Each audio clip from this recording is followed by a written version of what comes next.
časoch, keď lesy ešte mená mali a rieky tiché príbehy staré znali.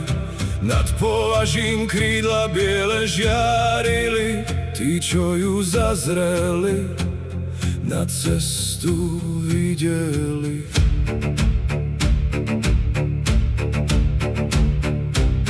Keď lovec nocou blúdil pod horami a chlad mu číhal priamo za petami, v korunách lesov zašepkala tmou, bola to ona, biela sova nad hlavou. Biela sova, strážkyňa hor, nesie ticho dávnych škôl. Dragaj, lev, havranči, Fénix tu, znaku, čo spojili minulosť aj legendu. Biela sova vždy vráti sa sem, keď starý okraj viac nechráni zem.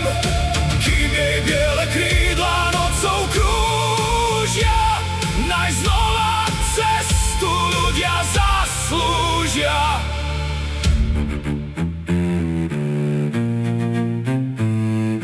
Jedného dňa krídla zmlkli v tmách, ostalo len ticho v starých horách. Najskôr zver a potom aj dedinčania mizli v tme, bez návratu či rozlúčenia. 4 staré školy padli do popola, svet sa roztrhol a zem znova stíchla. No z ich odvahy vznikol nový znak, sova nesie všetkých 4 v nás. Biela sova, strážkyňa hor, nesie ticho dávnych škôl. Dragaj, lev, havranči, Fénix tu, v znaku, čo spojili minulosť aj legendu.